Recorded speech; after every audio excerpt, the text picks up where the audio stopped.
In a desolate expanse, the rugged landscape of Tishbe stretches endlessly under the harsh Sunday.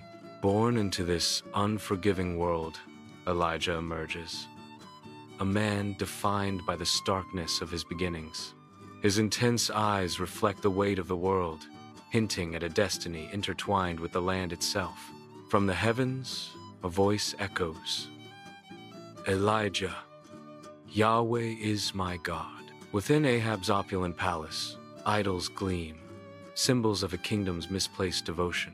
Jezebel, a figure of indomitable will, stands tall beside Ahab. Her voice drips with scorn. The Lord? I sneer at the mention of him. Ahab watches, his silence amplifying Jezebel's defiance against the divine.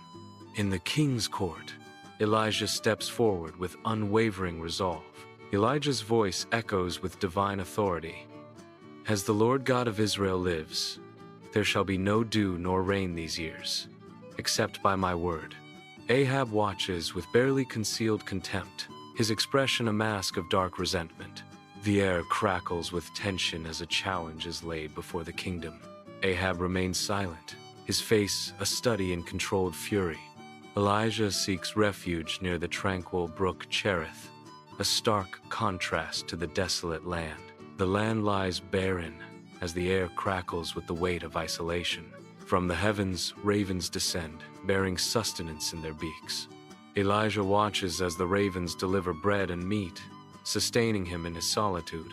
Beneath the relentless sun, Elijah arrives at the gates of Zarephath, a lone figure against the arid landscape. He sees a widow, bent low, gathering sticks. Elijah approaches, his voice cutting through the dry air.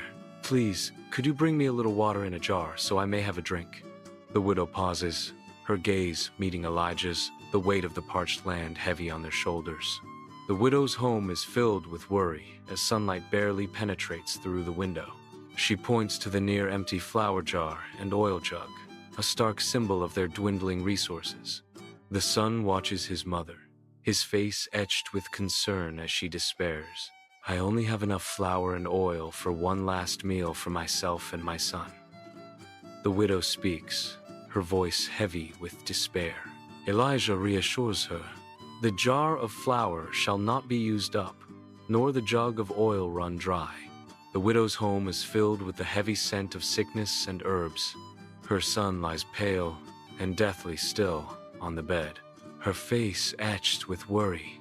The widow confronts Elijah with a desperate plea. Her voice cracks with anguish. She accuses, You have come to me to bring my sin to remembrance and cause the death of my son. Elijah listens intently, his expression unreadable. The air grows heavy with unspoken accusations and the palpable fear of loss. In the hushed stillness of the widow's home, Elijah tenderly lifts the frail boy, his touch gentle and full of care. He carefully lays the boy on the simple bed, a stark silhouette against the soft light. Overwhelmed by raw emotion, Elijah cries out to God, his plea echoing through the silent room. In a desperate act of faith, Elijah stretches himself over the lifeless form 3 times. The boy revives. 3 years have passed, and dust devils now waltz across the desolate countryside, a stark testament to the unforgiving drought. Elijah stands firm amidst the desolation, his weathered face a portrait of unwavering resolve. Obadiah approaches Elijah, his face etched with worry, mirroring the land's despair. Elijah's voice cuts through the silence. Tell Ahab I am here. Obadiah stops, fear flickering in his eyes as he prepares to deliver Elijah's message to Ahab. Beneath the relentless sun, a multitude assembles, their expressions a mixture of eagerness and doubt. Elijah emerges, a solitary figure against the sweeping landscape, facing the prophets of Baal. His voice cuts through the tense silence. If the Lord is God, follow him. But if Baal, follow him. The crowd remains hushed, the weight of Elijah's challenge hanging heavy in the air.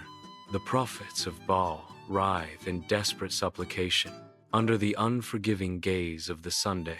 Their voices, hoarse with exertion, blend into a cacophony of despair. They engage in a frenzied dance, limbs flailing in a whirlwind of sweat and desperation. Some prophets slash at their arms with knives, crimson lines blooming as a desperate offering. Elijah watches the spectacle, a sardonic smile playing on his lips. Elijah mocks their futility. Perhaps your God is meditating, or busy, or traveling. On Mount Carmel, Elijah carefully gathers 12 rough, weathered stones. With focused intent, he begins rebuilding the Lord's altar. The altar stands complete, a testament to unwavering faith. The sacrifice rests atop the altar, prepared for the divine. With determination etched on his face, Elijah commands water to be poured over the sacrifice. 3 times the water cascades, drenching the altar and surrounding earth, awaiting divine response. On Mount Carmel, Elijah stands in fervent prayer, his voice echoing in the vast expanse. In a blaze of divine power, fire descends from the heavens, engulfing everything in a cataclysmic inferno. Overwhelmed by the spectacle, the people collapse to the ground, their faces pressed against the earth in awe and reverence. A unified cry rises from the fallen. The Lord, He is God. In the Kishon Valley, Elijah's commanding presence fills the twilight. As he raises his hand, his voice resonating with unwavering resolve. A surge of fervent energy courses through the crowd, propelling them forward with united purpose. The prophets of Baal are seized, their pleas and struggles intensifying the charged atmosphere. Amidst the growing tension, the prophets of Baal are dragged to the valley's edge, their fate hanging in the balance. As the final command hangs in the air, the fate of the prophets of Baal is sealed, the valley holding its breath in anticipation. Elijah stands alone atop Mount Carmel as twilight descends, his figure a stark silhouette against the fading light. The wind howls around him, a fierce embrace in the solitude of the mountain. In the gathering darkness, Elijah proclaims, "Go up, eat and drink, for there is the sound of abundance of rain." His words hang in the air, a promise of renewal carried on the wind. A solitary cloud, no larger than a hand, emerges on the distant horizon. The cloud swells with ominous speed, darkening as it devours the sky. The sun vanishes, swallowed by the encroaching darkness. The heavens unleash a torrential downpour, drenching the parched earth. Dry riverbeds awaken, surging with life as the rushing waters fill their banks. Under the vast evening sky, Elijah is infused with divine energy. He runs with unmatched speed, a lone figure against the setting Sunday. Ahab's chariot races along the road, struggling to keep pace with the prophet's divine speed. Elijah arrives at Jezreel, his silhouette stark against the twilight. Torches flicker, casting long shadows across the grand hall of Ahab's palace. Ahab, his face etched with frustration, recounts the day's events to Jezebel. Jezebel listens intently, her expression growing colder with each word. Jezebel's eyes narrow as she speaks.